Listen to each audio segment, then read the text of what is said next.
عليكم. اليوم غادي نشوفوا اخر الاخبار وجديد عالم المشاهير اللي كان هذا الاسبوع. الا كنتم مهتمين بالجديد خليو لينا التعليق ديالكم، ولا تنساوش تشاركوا في القناه وتقولوا لنا شنو بغيتوا تشوفوا في الحلقات الجايه ان شاء الله.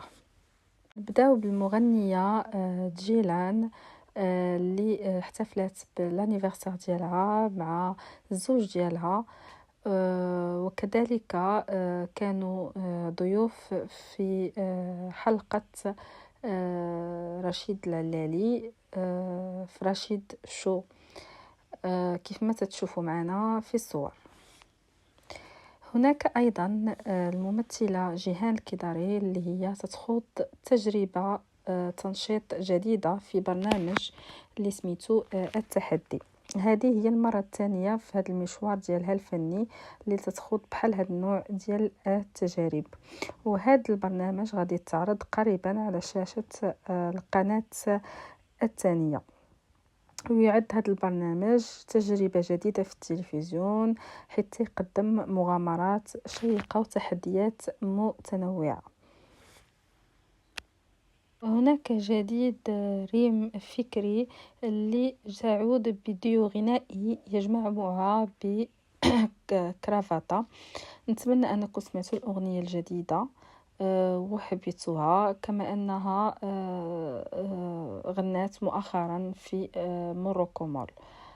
وهناك أيضا الشهيرة ساري كول اللي ردت على مروجي خبر وفاتها. كم تنظن أنكم شفتوا أن مؤخرا كانوا تيقولوا بأنها توفات، فهي تنفي هذا الخبر.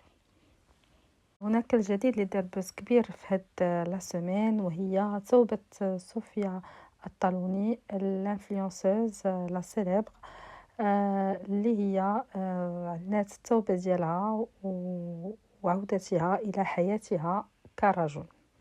هناك أيضا فاطمة الزهراء الحرش وزوجها اللذان ينتظران مولودا هما الأول.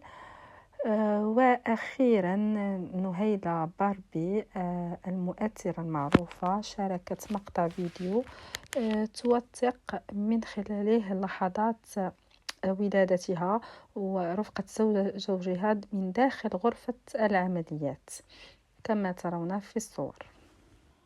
هادشي كان هو آخر أخبار المشاهير ديال هذا الأسبوع أو أهمها. إذا عجبكم الفيديو ما تنساوش تضغطوا على اللايك وتشاركوه مع أصدقاء ديالكم وتشاركوا في القناة باش توصلوك بكل الأخبار الجديدة. شكرا على المتابعة ونشوفكم في الفيديو الجاي إن شاء الله.